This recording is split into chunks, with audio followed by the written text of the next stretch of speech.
Hey Guitar Champion, what's going on? I'm 𝗎𝙗𝙢𝙦𝗚𝙀𝙡, and before we begin with the episode of the newest podcast from me and Christian Münzner called The History of Shred, I just want to introduce a little bit of, what is this podcast all about? And a couple of weeks ago, I was sitting with Christian, we had a long Zoom call, we were talking about our favorite shred musicians for hours and hours. And then we thought like, hey, why not taking this passionate conversation about our shred heroes and our favorite way to express ourselves on guitar and share it with you guys and do some sort of podcast out of it. And this was the beginning of the History of Shred podcast. Now, the first episode is here on my channel. The next episode will be on Christian's channel. So hop over to Christian's channel and subscribe if you haven't yet. And of course, we have to start everything with Yngwie Malmsteen. I wish you guys a lot of fun with this episode. Let us know to write in the comments which kind of shred icon you would love us talking and nerding about. And of course, if you like the podcast, then like the video, leave a nice comment under the video, or listen to the podcast on your favorite podcast streaming device. Wish you a lot of fun with the History of Shred episode number 1. Here we go. Hey Shred fans, and welcome to the first episode of History of Shred, the podcast with none other than the legendary Christian Münzner and myself, 𝗎𝙗𝙢𝙦𝗚𝙀𝙡, sitting here and talking about our favorite hobby and our favorite passion, shred music, and especially our heroes, shred guitar players. So, hi Christian, welcome to the first episode. How are you doing? I'm doing great. Just having my third cup of coffee this morning. Been doing some guitar stuff like usual, and yeah, looking forward to this first episode. Let's see how this goes. Let's see how this goes. Yeah, and of course, as the first episode, we thought for a long time, okay, who should we do for a first episode? But actually, there's only like one person who, where you can start this podcast with. I mean, he's not the one who started shredding, but I would say he's like the one who started to make shred popular. And you could easily say there was a time before the person that we discussed today and after the person that we discussed today. The person that we discussed today is none other than Yngwie Malmsteen. Yes.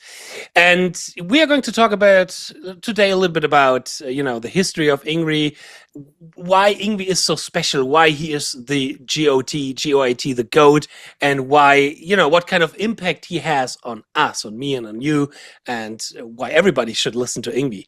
And that leads me to the first thing that I would love to know from you, Christian, is what was your first discovery with Yngwie? How did it all started with you when it comes to the beautiful magic of Yngwie Malmsteen? Yeah, I had a guitar teacher, a local guitar teacher. I started playing in '93.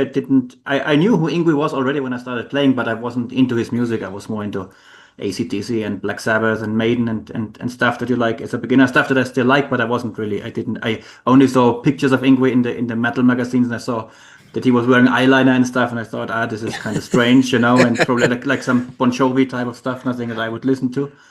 And then I started taking guitar lessons because I didn't know how to play solos, and then I started learning pentatonic scales and bendings and stuff, and my guitar teacher showed me stuff like Gary Moore. And so I developed my blues playing a little bit, and then he was like, now we should get a little bit more technical. Do you know Yngwie Malmsteen? I said, I only know the name. And he was like, I give you a CD. And this was in 1994. I remember, I think it was October, November 94. And he gave me the Fire and Ice album that had come out 2 years before. So in 92. And he's like, just listen to this. And he told me, there's a lot of like very fast alternate picking going on. And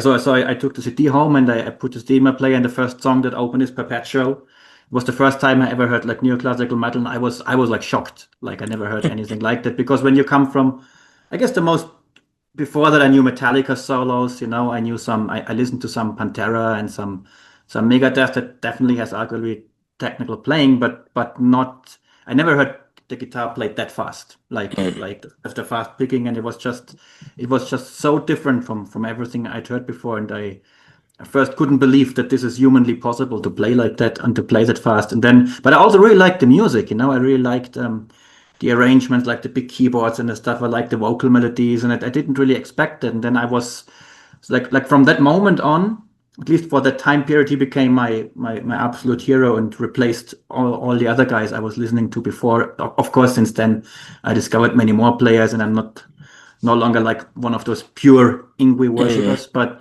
I definitely had this period, and Actually, my father then, when he was on a business trip, he went to a music store and bought me the tab book for the Fire and Ice album. Ooh, but you know how dangerous. old and you know how old these old tab books are, because Yngwie, and we'll talk about this later, I guess, he does this thing where he doesn't really play doesn't usually play constant triplets or 16s. He kind of squeezes the notes, and it's improvised, and it's never two times exactly the same. And the book was written out like that, and you saw all this weird 9/8 and this kind of stuff that happens in his playing, and it was just impossible for me to do that. And then in the same year, I had a friend in high school who was 2 years older than me, and he had the Yngwie Malmsteen collection, the video cassette, which had, I think, come out in 1990. So it had up to Eclipse, the first 5 albums. It had videos and Live in Leningrad clips on it and stuff like that. And I got that. And yeah, so that was my first introduction to Yngwie. And that was also my first introduction to technical music, because I got into Yngwie before I got into Dream Theater, before I got into a lot of other stuff. Before I got into Yngwie, I already was familiar a little bit with Steve Vai, and I kind of liked it, but it didn't just grab me the same like Yngwie did. Yngwie was really such a culture shock for me, and what's possible. And it was also the reason that I dedicated so many years of my life then to practice guitar, and of course to a lot of other players that I discovered later, and this whole appreciation for technical playing, and really dedicating several hours of the day instead of just like strumming some power chords and just playing some pentatonic licks. So yeah. So that's why it was really profound, was a really profound impact. Totally. How about you? Like, what was your first discovery? It was kind of the same discovery. I mean, there are 9 years between both of us. You're 9 years older than me. Yeah. So the time where I started to discover music like that was a little bit more, digital inspired. Mm-hmm. And the way how I discovered Yngwie was actually through a guitar profile, because I once got a CD from a friend of mine with a lot of guitar profiles on it, and it was like listed alphabetically. And then I was on Y, and I saw like Yngwie Malmsteen, who's that? I was familiar with Metallica, Megadeth, as the stuff like you did. And as soon as I started playing guitar, somebody gave me Guitar Pro in, I don't know, 2003, 2004. There was like that one famous French cracked version that everybody got. And I saw a song from Yngwie Malmsteen called Blitzkrieg on that. And from Alchemy, yes. From Alchemy, yeah. And that was totally mind-blowing. But, the first few weeks, I was just listening to this MIDI file, and it was so, It was so beautiful. It was the Guitar Pro MIDI file, yeah. And after a while, I thought, like, okay, it's time to listen to the real thing now. And I got the Alchemy CD. But the Alchemy CD... I loved Blitzkrieg. I think it starts with Blitzkrieg, actually. Last night it starts with Blitzkrieg. It's the opening track on that album. The opening, And I like Blitzkrieg. I liked Hangar 18, Area 51, which is also on that record. But the rest didn't really catch too much. But I liked these songs so much that I got the Yngwie Malmsteen collection as well. And as well like the collective CD from his first... like best of CD from his first records. I think that's the same. That's almost the same. That's kind of the same thing. And that totally blew me away. There was Far Beyond the Sun on it. There was Black Star, and all these kind of other cool songs from the rest of his discography up to that point. And then I was immediately totally hooked. Of course, and Yngwie was my big hero for a couple of years, but. As soon as, it was for me quite easy through Amazon and through the internet to get all these CDs. So I got in 2 weeks or 3 weeks, I got all of his CDs up to that point. And then after a while, like after a few years, I started to feel a little bit of, tiredness about Yngwie and Yngwie's composition. We will talk about that later a little bit. Yeah. And then during my time studying music, I was, more like, making fun of Yngwie and his style, etc., etc. But at a certain point, a couple of years ago, like, I don't know, 9 years ago, I was in my car and I was listening to Far Beyond the Sun again, and I realized again how great he actually is, from his touch, from his rubato, and all the stuff that we're going to discover. I find it interesting. I think there's a quality to his playing that's sometimes overlooked, especially as we're younger, because the first thing that grabs you is like the speed and the precision, the fast picking, the arpeggios, and then you discover other players who do that, and maybe someone else does like bigger sweeps and the sweep taps, and you kind of and you get into that, and this like bluesy quality of his playing, like the vibrato and the intonation. Totally. Something that you, as a young person probably overlook a little bit, right? And as you get older, this happened to me also, right? Where I was like, hey, Yngwie, it gets a little bit repetitive. You don't need all of his CDs because his music is like kind of like a one-trick kind of thing. But then it happened to me also as I got older and I started paying more attention to vibrato and intonation and touch. I was really like, I became aware again became aware of a quality in his playing that I totally overlooked in the beginning when I got into his music. Right? I mean, sometimes maybe you have to grow musically itself to understand these kind of things, like how he connects phrases, how he connects licks, and the energy and the attitude combined with the vibrato, the bluesing, the phrasing, etc. Yeah, and it was like, you know, a rediscovery of Yngwie. And then I started listening to it again, and now I'm again totally into Yngwie. I mean, I named my cat after him. He's sleeping. That's true. We just saw him before this podcast. Yeah. Maybe it will come later when the more often I say Yngwie, he gets maybe a little bit interested in being in the picture. I mean, my viewers know Yngwie, and I mean, absolutely love Yngwie and love his kind of style, his kind of touch. Well, before we going a little bit into the discography of Yngwie and his history, what would you say? What is your most favorite Yngwie record? It's actually interesting.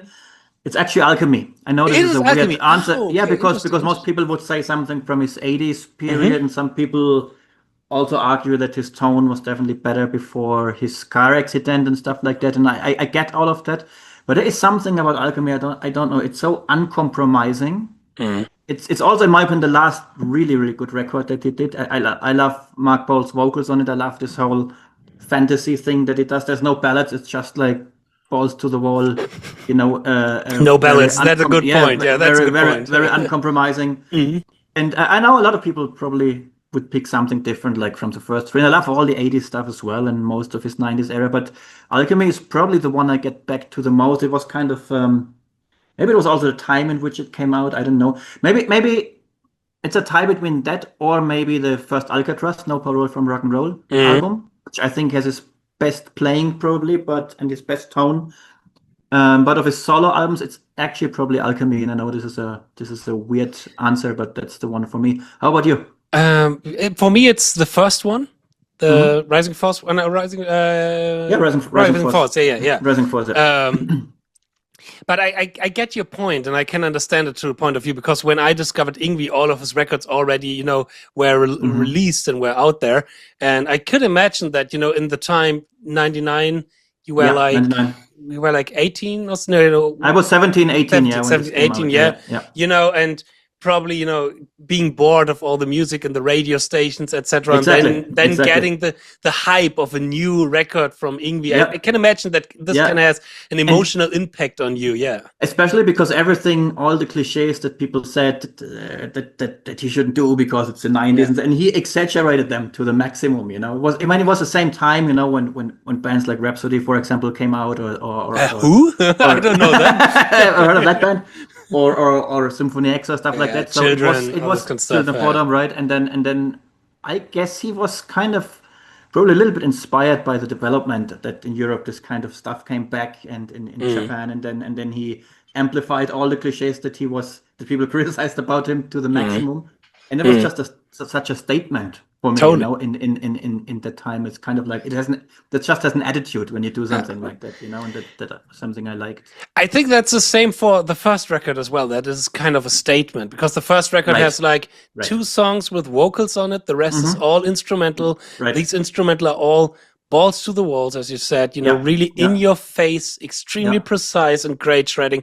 And what I really like nowadays as well in the first records is there are so many little small details to discover. Even after listening to it for so many times, you realize a certain lick or a certain pattern or a certain phrase where I think like, oh, wow, okay, that's something new for me, or I haven't checked it out yet. And then you get into that. Yeah. But I would say my favorite solo, for example, from Yngwie, we get a little bit more into the solo itself, and it's from my second favorite Yngwie CD, and it's from Seven Sign. No, it's not. Okay. Not Seven Sign. Sorry, the one before that, Magnum Opus. After Opus. That, after that was 95. That came out in 95. Yeah, and it is No Love Lost. No Love Lost is my absolute favorite Yngwie solo. I think that has a pretty cool progression. There's like some key changes going on, I think. Totally, And totally. he sometimes does that, you know. I wish he would do it more often. It's also like an element that sometimes gets a little bit overlooked, Hmm. you know. And it's not just like one key harmonic minor all the time. It is often, Yeah. but sometimes it's not. And when it's not, then it's actually really, really cool.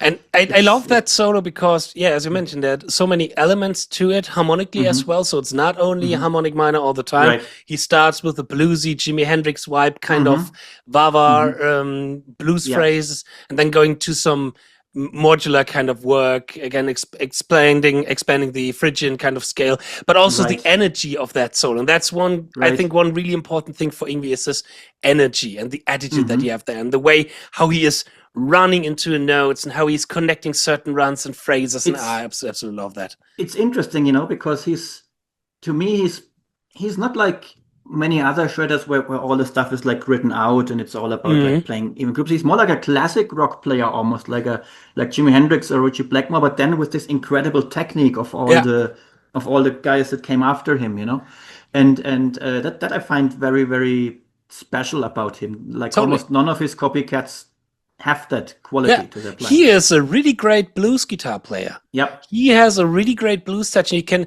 hear that perfectly, I think, in the record after that, Inspiration, where he has only cover hmm music on it, where he has Right. only cover songs on it, and especially like, Manic Depression, Carry On Wayward Son, hmm and even an Alan Holdsworth song that The he's Dead of playing there, Night. Dead The of Dead of Night, Night. yeah, Yep. from the UK era of Alan Holdsworth, yeah. Right.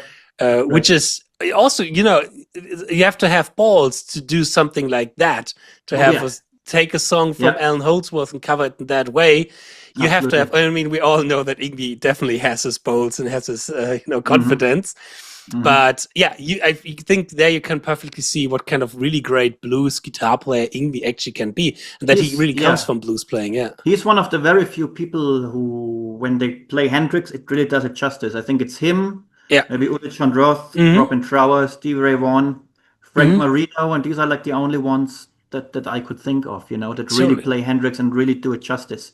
Totally. And he really gets this tone right and everything. So yeah, I Let's agree. talk. Let's talk a little bit about his inspiration itself and the guitar players that hmm inspired him. Because hmm I once made, of a few weeks ago, I made a video on my YouTube channel about Uli John Roth, and I never Right. was really too much into Uli John Roth, even though that I once met him like 15 years ago, and hmm he's from Germany, etc. But that was the first time where I was really listening to the old Scorpion stuff and his Oh solo yeah. work, and there I realized, oh hmm wow, there's a lot of Yngwie and Uli John Roth. Who would you else Yeah. say is like a big inspiration for Yngwie? I mean, obviously Hendrix, Richie Blackmore. Then I would say Uli John Roth, Mm-hmm. obviously. Aldi Meola, I guess, Mm-hmm. because the fast picking and stuff, Aldi Meola kind of pioneered this before Yngwie hit the scene. Mm-hmm. And Alan Holdsworth, I guess, as far Yeah. as guitar players go. I think these are the five main ones that I would say Mm-hmm. I hear in his playing. And then all the classical composers that he likes, most of all Bach, certainly, and Yeah. Paganini, but then so he Vivaldi, really this kind know, of. you're right, but he Yeah. knows a lot about classical music. I knew a classical guitar player in the 90s who jammed with Yngwie, and they were Oh, playing really? the classical pieces and stuff like that. Yes, and he said Oh. Yngwie really, really knows his stuff. Like he really knows classical music inside out because his parents were classical musicians and stuff like that. And I Mm-hmm. guess that kind of uh, is yeah is the reason. It's not Yeah. just scratching the surface like many other new classical Totally. players, but Totally. he's really, really deep into the matter. So yeah, I think there as well is like more than meets the eye when it comes to Yngwie, because he often yeah, gets, people are often seeing him as that one trick pony kind of shred guy, but I think he has a lot of mutual respect for other musicians, for other guitar players, and yeah. I mean, and he loves attitude. I think that's the one thing that hmm he really respected in music. And there once was an article from, I believe, the late 80s or so, hmm where he was kind of ranking other musicians, and he was a Uh-huh. big fan, for example, for Lars Ulrich because of his attitude and all these kind of things. Right. Yeah, And yeah. And I think, I mean, a lot of his like personality, of course, it's probably his personality, but also you have to consider he came out in the 80s, you know, where mm, things were marketed to the extreme, and then that's the time he hit the scene. Probably things would be very different if a player like that, you know, hits the scene in the 90s or in the 2000s. It's just a bit of the time period. And absolutely, yeah, a lot of these 80s musicians, they still kind of live in the 80s, you know, with the way they behave yeah. and the way they talk. And I've experienced that myself with 80s musicians I played Uh, with.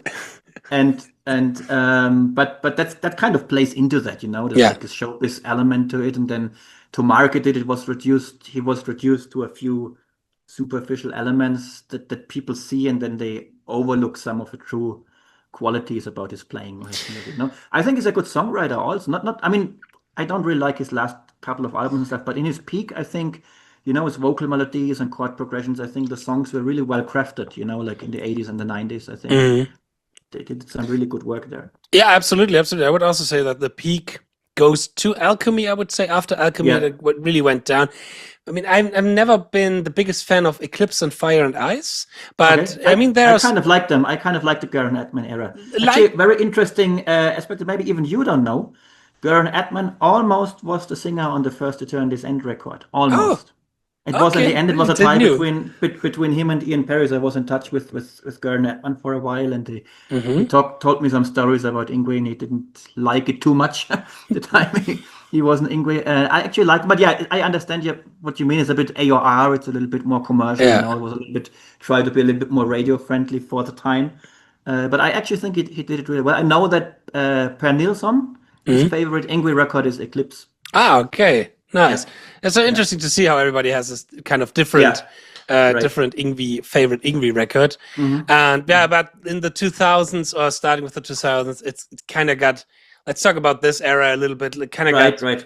repetitive. And I mean, the first record that I got from Yngwie that was released also that day, or Mm. not that day, but at that time was Mm. Unleash the Fury from 2005. Yeah, that was way too long, that record. Yeah, it is And really Yngwie long. White is a great singer, but yeah. You know, I And guess, the yeah, production and the sound, it's like that's really the in your problem. face and really Yeah.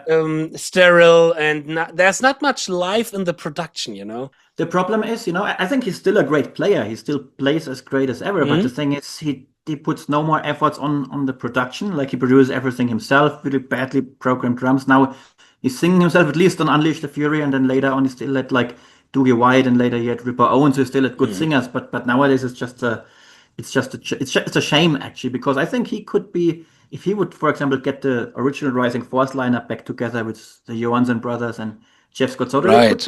it could be big, you know, they could That play could be some really cool. big shows. Yeah.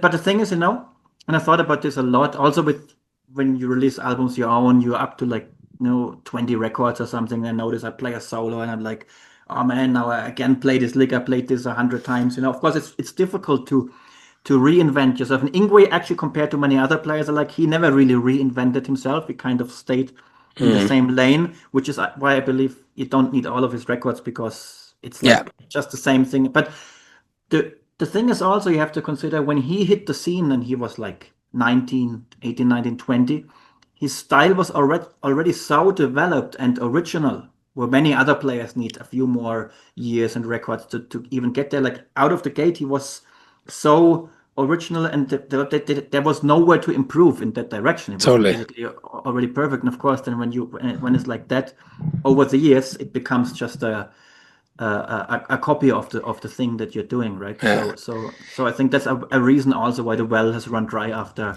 in the early 2000s or something. Yeah, and you never have to forget, you know, that, you know, when you're 19, you're still a young kid, and all the things that happened to him, you know, like all the fame, of course, this kind of certain confidence is shaped in a specific way, and Absolutely. I think that has a big impact on, or can have a big impact on your ego and on yourself when you get Yeah. praised in so many magazines and from so many musicians as the Absolutely. best guitar player in the world. Hmm. Till I mean, we are praying him, you know, right now here, but I can totally understand why certain musically and personally certain things start to grow in his, you know, in his style and his playing. Yeah. It's interesting when I think a lot about. I talked about this with another friend of mine recently, like the influence that he had. He basically, at least with the music that we listen to, I mean, maybe aside from jazz stuff that came from the 60s and 70s, stuff that came before, right? But the whole shred movement of the 80s, he influenced everyone. You know, Yeah, everyone who was on shrapnel. absolutely. Even a player like Greg Howe with a very different style was influenced by Yngwie. You know, Yeah. and then the whole European power metal movement, all that stuff wouldn't exist without him. even technical death metal, even people who don't listen to Yngwie's music but who listen to Necrophagist, they are indirectly influenced by Yngwie, you know? I mean, wasn't that like a point why you were so interested in Necrophagist, because it was like Yngwie combined with death metal? Right, with death metal, of course. It was the first time I heard something like that, you know, when I heard the Necrophagist demo. And then when I met Mohammed, Yngwie was his favorite solo guitar player, you know, and it's very obvious. And then maybe the younger kids today who don't really listen to any music that style, you know, they're still indirectly influenced by Yngwie. Just like anybody who likes Eddie Van Halen is indirectly influenced by Alan Holdsworth, because it's just like the step in between. So even the technical death metal movement, and I think he inspired everyone. And I sometimes asked myself the question, I mean, of course, Eddie Van Halen was such a big turning point for many people, and we were too young to kind of experience the time. But I wonder if not Yngwie's influence is even bigger, you know. I don't know. I wonder about that sometimes. For me personally, or from my perspective, from my bubble, definitely. But I have to say, I'm not too much in the Eddie Van Halen kind of bubble. I have a huge respect for him. Absolutely. Musically, it was never too much mine.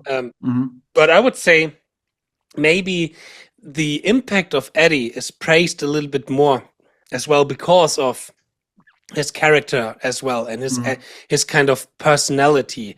Maybe that was like, or has like a negative kind of vibe to the impact of Yngwie, because after a while, you know, we know the stories of Yngwie, we know the donut stories and his misbehavior, this kind of stuff that people maybe don't want to, you know, openly say too much anymore. That I'd still maybe a little bit exaggerating right now, but you know, can imagine that maybe sometimes people, they're more like, I'm inspired by that or that, and not necessarily Yngwie because of the you know, the bad attitude that Yngwie brings. This is true, and also, I mean, Van Halen was, just think about it, they had like superstar status, you know, in the late 70s, early 80s, like they were like a band like the Backstreet Boys, or take that, you know, but then with a guitar virtuoso. So like 14-year-old girls had posters of Van Halen in their rooms. Like, so for the mainstream, definitely, you know, for the mainstream, for the mainstream, Eddie was maybe more kind of an impact. For the guitar scene and the art itself, I would say Yngwie as well. Even though that Yngwie did not, you know, he did not invent a new technique. Like I mean, Eddie did not invent tapping, but he made tapping famous. He popularized it, He popularized it,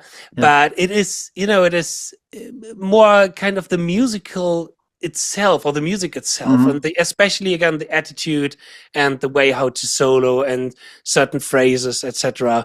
And I mean, as you mentioned, you can hear Yngwie in so many players nowadays, even that they don't want to accept it, or they don't see it, but on a certain way, everybody is inspired by Yngwie. That's why I said, okay, there's a time definitely before Yngwie and after Yngwie. And but let's go a little bit into the time before Yngwie, because I think that's also quite interesting of what is Yngwie before Rising Out was coming out. There are 2 records, when I remember correctly, and several demos.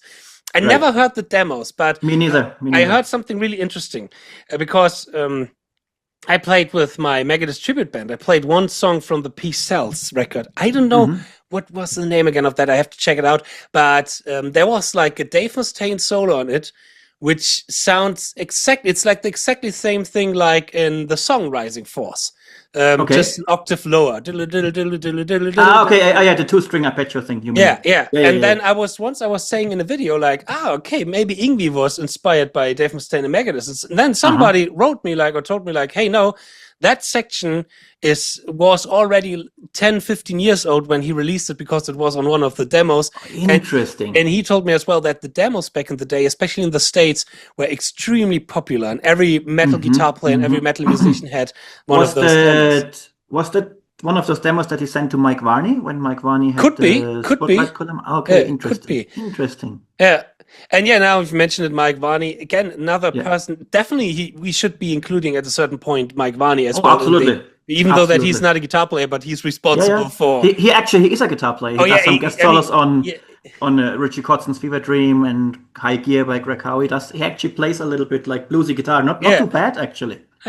He's a guitar player, but he's not famous as a guitar player. He's famous as the producer and talent finder. Taking care in quotes of the guitar. I mean, basically, he brought Yngwie to the States. You know, and I guess that's one of the albums that you're going to talk about. Is like the Steeler record. Yeah, totally. It's the only Shrapnel record album that Yngwie is on. You know, and he brought him to the States But then Yngwie left Steeler actually before the album came out Yeah. and went to Alcatraz and wanted to do bigger things, obviously. Which is quite interesting because I think for me, I instantly connect Mike Varney, Shrapnel. When I heard somebody is talking about Shrapnel, I instantly think of Yngwie Malmsteen as well, even though Yngwie had only one record with Shrapnel, and that's the Steeler record. The Steeler record, right? Yeah, but that's a really great record. I heard it the first time this year, actually. So it was quite new for me, and there were some really great Yngwie shredding stuff already on it. And I mean, he was like 18 years old or something like that. Yeah, it's so like the really solo crazy. on Hot on Your Heels. Yeah, that's the acoustic with song. The long intro, with the acoustic guitar and then gets into this electric. It's like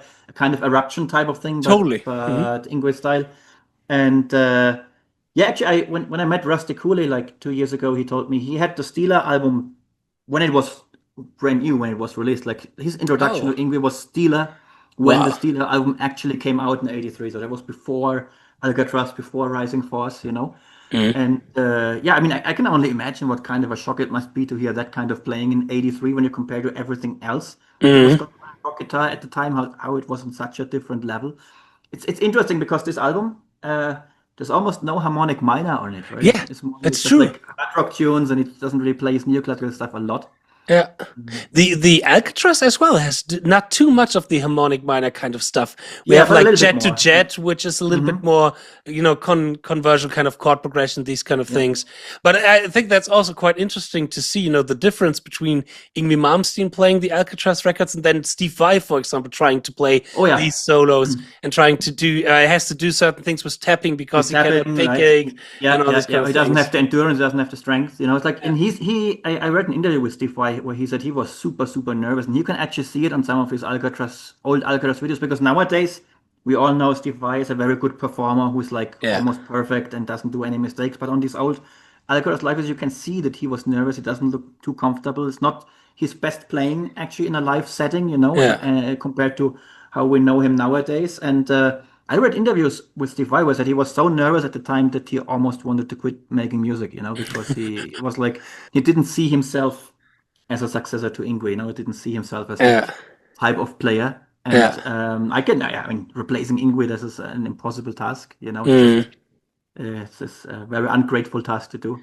Absolutely. You know? So that would be an interesting thought. Who would you think is the persons after Yngwie? Who would you think is the one who comes closest to the style, the attribute, and the vibe of Yngwie from the guitar players after Yngwie? Honestly, it's most people would probably say Joe Stump, because he's very similar in the way he dresses and plays them. And he plays in Alcatraz and he does the Yngwie stuff very well. But I really think the player who comes the absolute close in terms of attitude and even kind of surpasses him a little bit, but of course it's not as original, it's basically just Yngwie on steroids, is a Japanese guy called the guy from Concerto Moon. What's his name?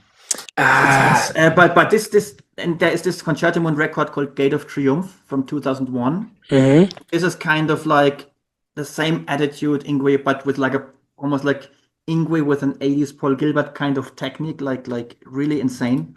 Norifumi Shima is his name. Okay. And some people say it's an Yngwie clone, basically, right? Because he plays Strat, Marshall amps, very similar. Those characters the same style, but he basically, it's like on steroids. He puts it's like to the maximum. Especially this one record for me. This is like, if you listen to Alchemy and then to Gate of Triumph, for me this is kind of the thing that comes the closest to it. I mean, there's other players who are very Yngwie, you know. But this guy to me is the one who does it the best. He also has this kind of free timing, this floating kind of timing, where it's not just like a typewriter type 16th notes or something, right? Where it's kind of like improvised and it's in between the spaces somehow, you know. And to me, I think that's the guy I would say. I have to check him out a little bit more. You once showed me one of these records, but I have to check it out. This one record. For a long time, this record was not on Spotify. Now it's on Spotify because it's very hard to find. And I bought a CD for €1 on eBay once. I found it, you know, and it wasn't even on YouTube. But now you can stream it. Now it's on Spotify, and they have a ton of records. They have way too many records, but particularly this one, you know, I would recommend to anyone who's an Yngwie fan who hasn't checked out that record to listen to it. That would be my take. Joe Stump, he's a great player. I mean, when you see him live, he's amazing. But on the records, he never really grabbed me too much. I saw him live when He played for this band Holy Hell, and they opened for Manowar together with Rhapsody many years ago. And live, and when you see him play, you see what a great player he actually is. But on the records, in my opinion, it never really transcends. You know, like, I mean, yeah, that's a is. part of Yngwie that people, sometimes overlook, is that the songwriting, the melody writing, all this kind of things, as we already and his chord progressions, it's like really, it's the neoclassical stuff he does. It's deeper than most people think. So yeah, I think it's hard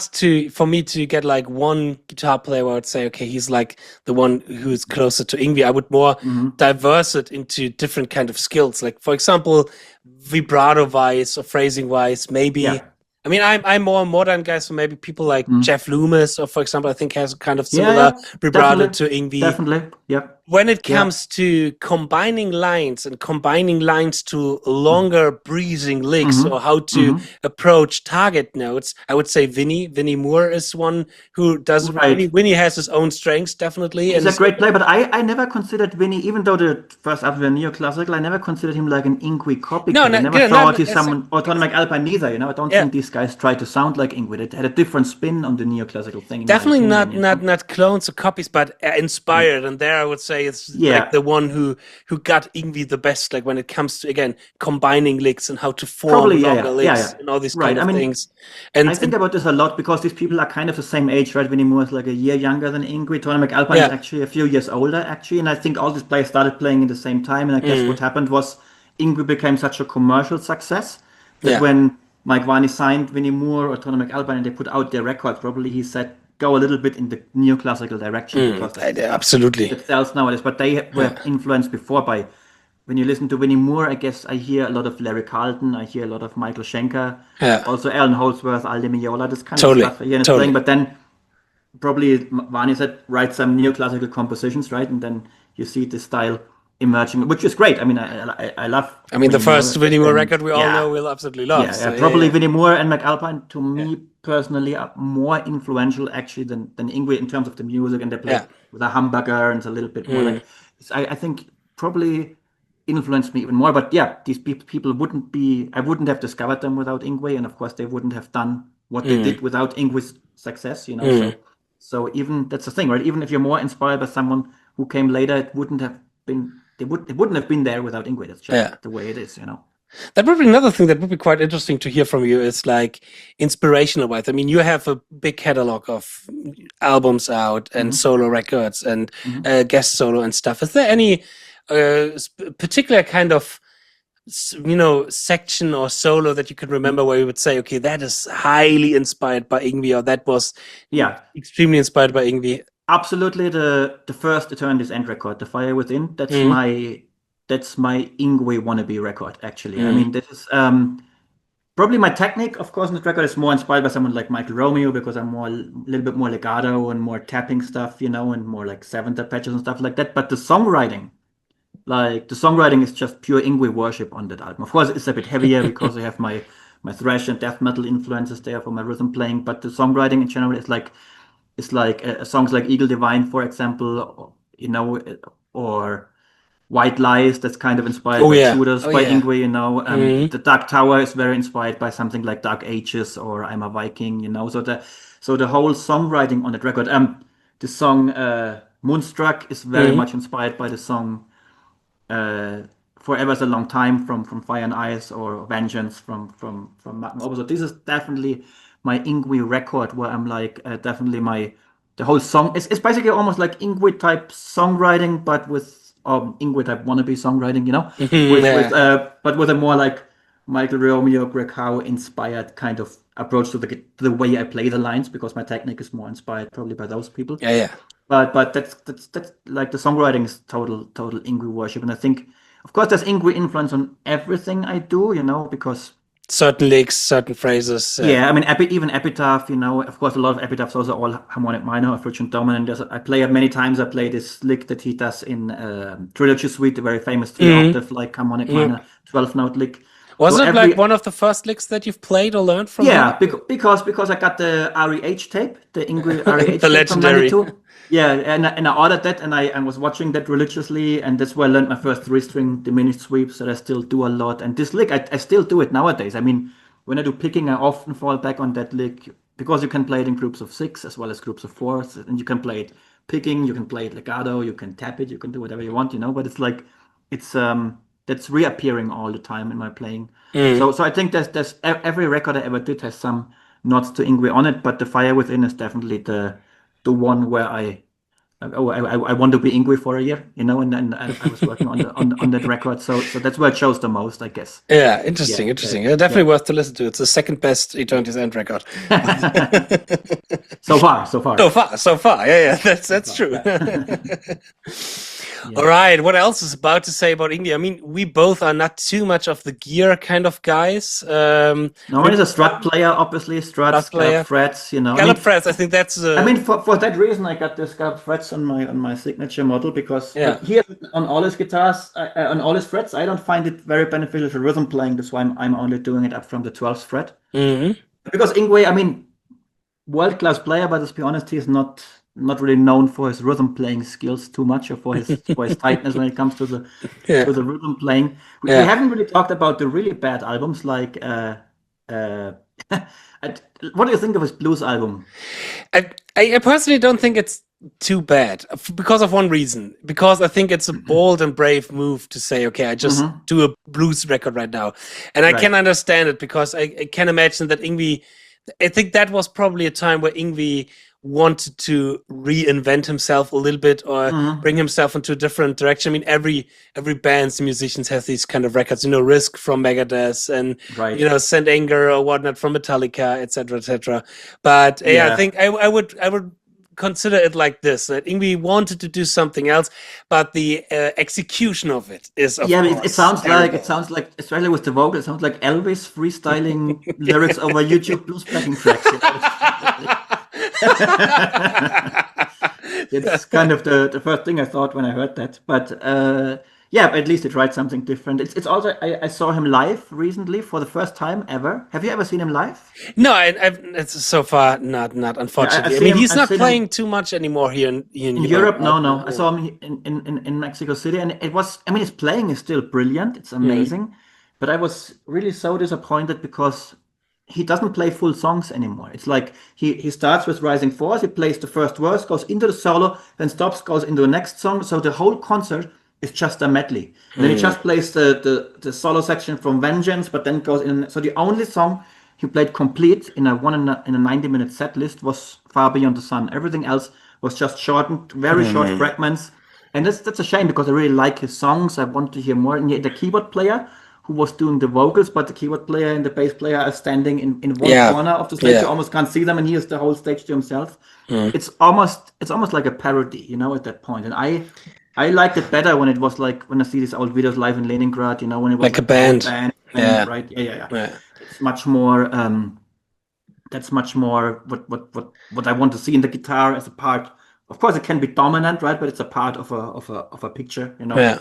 And that was a little bit disappointing. But that's kind of what it is. I guess he wants to save money. He doesn't want to play with very famous musicians, but on the other hand, you already mentioned it. I think one of the best moves that Yngwie could do nowadays is to get a good band. Maybe, as you mentioned, getting the Rising Force lineup back together, and more act again like a band. Create a record like a band with a good producer, with a good sound engineer, and then go on stage with a band. Because that's what people are into nowadays. Now they see Iron Maiden doing a somewhere back in time set list where they only play 80s stuff, or even now they're doing a set list where they do, like, the kind of people who were too young at the time, the Pantera reunion, all that. They want to experience this again. And I think if he did that, he would get way better show over, that he could play way bigger venues, and it would be much better. But that's probably one of these things where maybe the ego is a little bit in the way.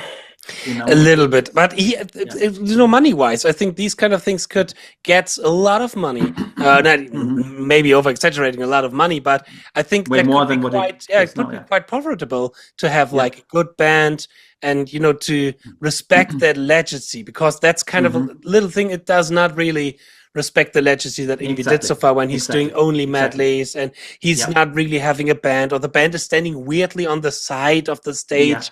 It's kind of weird. It's that's what I think, and because his name is big enough, and there would be enough traction, if he did something like that, and that would something that I would wish to see. But I don't think that's something we're ever going to see. I mean, maybe we're surprised, but I don't think that's something that's going to happen, you know. Because I think that the Johansson brothers, he was with them for 4 albums, right? And Yeah. first 4 albums, and Yeah. they were such a big part to, I think, Jens Johansson's keyboard playing, you know. I mean, of course, he later on went on to Stradivarius, he did records with Alan Holdsworth and Sean Lane, he did recordings, you know, so he did a lot of stuff afterwards, and he's such a great player, and also, I think, very influential, you know, because keyboard solos of that type that later you have it in Symphony X, in Rhapsody, Dream Theater, Children of Bodom, all this, and like, but Yngwie started that. Of course, Rainbow had that a little bit, you know, but not to the degree that Yngwie and Jens Johansson did that. So I think Jens Johansson is just a very important figure as well, you know, on the development of more modern metal. Totally. I mean, he's the prototype power metal typical kind of keyboard solo that you have there. That's actually something that I wanted to ask Jordan really for a long time now, to how much of an influence Jens Johansson had on his playing, because he never really named or mentioned Jens Johansson, but when you're listening to the second Vinnie Moore record and some of the solos, it could be quite... Absolutely. Absolutely. And then you have Tony McAlpine doing keyboard solos on the first Vinnie Moore record, right, and on Joey Tafola's record. It was definitely all inspired by the Rising Force album. And I mean, of course, there was keyboard solos before in the 70s, Jan Hammer and Alan Pasca in Tony Williams' Lifetime band, and Chick Corea, you know, but that's more rock, fusion, that's more kind of fusion, right? Kind of vibe, and I guess probably Jordan, because he's the age, and Jens Johansson, they were inspired by those guys, you know, obviously, but then Jens Johansson was the first one to really took it to rock and heavy metal in such a bombastic, such an extreme, such a bombastic way. That was a way, Absolutely. So that would definitely would be a nice thing to see, a little bit more than Yngwie releasing, you know, I don't know, protein powder, and vitamin gummies, bears, etc. It would be a little bit more fortunate to see him with a whole band, so that he can spend the money on the next Ferrari or something like that. Exactly. Is that something that you've seen in his playing, that the Ferarri accident had an impact on his playing? I once read an interview that where he actually said that his playing was better after the Ferrari playing. So here's the thing. I think I can hear it a little bit on Odyssey, which came out after his accident. It's definitely his for lack of a better term, sloppiest kind of playing. 100%. His tone isn't as great. I mean, I love the album because I really think song-wise, it's a really, really great record. And Rising Force is the blueprint for all the power metal stuff. Here's Yngwie, by the way. Here's Yngwie. Hello, Yngwie. And Rambo, my dog, is actually over there sleeping. But if I put him to the camera, he gets angry and starts to bite me. So I don't do this right now. Yngwie's only pissing on my couches and on my floor, like the real one. like the real one, yeah. So it's like I think on Odyssey I hear it a little bit. I love the record, but I think it's definitely his weakest playing in any of his records. On Eclipse, you still hear it a little bit, I think, and then it got back into form. Then I think he peaked again, technique-wise, in my opinion, on Alchemy, you know, which has his most uncompromising playing. I think I hear it in his tone and his accuracy a little bit, because I mean, when was the accident? 87, and Odyssey came out in 88. It's impressive anyway that after that he was back to playing on that level so quickly. Anyway, that's very impressive. You know, there's some other very interesting details about Yngwie that not a lot of people know. So, for example, the engineer on the first 2 Yngwie records was Les Claypool from Primus. What? Nah, no. Yes. Les Claypool from Primus. He was working in the studio, and yes. And Joey Tafolla, actually, he was involved with the company that the kind of producer put out this record. I heard this in a Joey Tafolla interview. He was friends with Yngwie in that time before these albums actually came out, and he was involved in like a company that invested some money in him or something. I don't really know what exactly it was. I have to ask him actually again, but he was very involved with that. Yeah, but so a lot of people don't know that. And Les Claypool engineered the first 2 Yngwie records, Rising Force and Marching Out. That's a great fun fact. That's a really great that's a very great, because Primus is such a different band, it's such a different cultural thing, you know. So people don't really know much about that. That's crazy. That's a good fun fact. That's a good fun fact, actually, to end this whole episode with something really, really interesting that nobody of us never thought before or knew before. All right, great. Anything? One last thing you want to say about Yngwie? Or let's put it down like this, or let's end it like this. When you could have the chance to show somebody, who is new to Yngwie, like 5 songs, where would you say, go listen to these 5 songs? Which would it be? Well, definitely Far Beyond the Sun.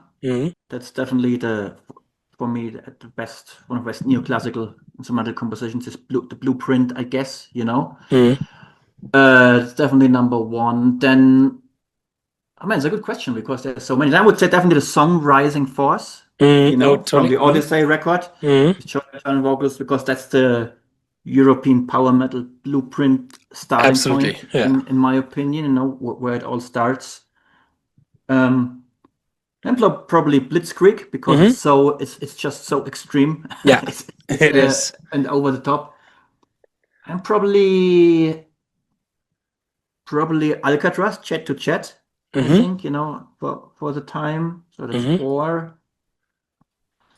And the number 5, Vengeance. Yeah, Vengeance from Magnum Opus. Probably not a for all the 80s fans, not such a favorite, but it was also for me in the 90s such an impactful song. And I showed a lot of people the song back in the 90s. It was so interesting because grunge was hip and everything. I bought this record when it came out, and then people always heard like, "Oh, Yngwie doesn't know how to write songs. It only appeals to guitar players." And then I remember we were on a school kind of trip or vacation in '96, and I had this album with me, and so the bus driver said, "Oh, someone has a cassette, so we can listen." And I put the Yngwie cassette, and I thought, no, nobody's going to like that. And it started with Vengeance, and then all the kids were like, "Whoa, what is this? This sounds amazing. This is great." And they were not musicians, but they liked the vocal melodies and the energy. And it's kind of like that was a little bit before the Europe power metal wave started in '96, '97, but I remember this so like today, we played this cassette in all these 14-year-old kids, and I'm like, "Oh, this is great, what is this?" And then a year later, Stratovarius hit the scene with Episode, and Rhapsody came out and stuff, and it became quite popular even among non-musicians. So you could already see a little bit. And so for me, Vengeance, it's a story about vengeance that I forgot, And then even our religion teacher was with us on the trip, and he was like, "Oh, this is great music," And then we were talking about the lyrics in a religion class. I still remember that, so that was actually really funny. Cool. That's cool. But so those were my top 5. So Far Beyond the Sun, Rising Force, Blitzkrieg, Chat to Chat, Vengeance, probably. Okay. I would probably put as well. I would probably take nearly all the songs that you've mentioned. Maybe I would also put in Now Your Ships Have Burned, because I think that's Ships Have Burned. It's really great solo, really great riffing, really great vocal lines as well. And to get a little bit the feeling of the different touch of Yngwie, I would also probably would put a song into it like I Don't Know, where you have that funky, bluesy kind of. Right, more the bluesy, I Don't Know, or the bluesy Seventh Sign, or something like Bedroom Eyes from Eclipse, where it's more like in the Hendrix kind of vibe, and no neoclassical stuff going on. Yeah, that's true, so that people could see, okay, there's more than meets the eye in Yngwie. Yeah. Oh, absolutely. Yeah. Nice. Yeah. Great. So that was really interesting. 50 minutes about Yngwie.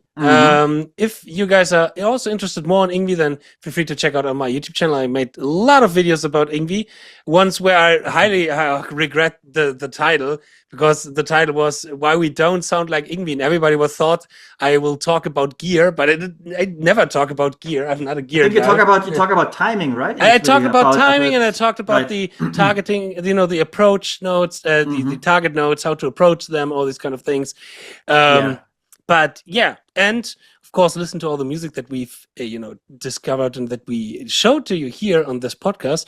And me and Christian, we all hope that you all liked the first episode of History of Shred. I think that was quite a fun time hanging around and just talking about guitar players. In that case, I wish you guys, first of all, thank you, Christian, for podcasting here with me. And I wish you guys a really great time and hear from you soon. Cheers and bye-bye. See you soon. Bye.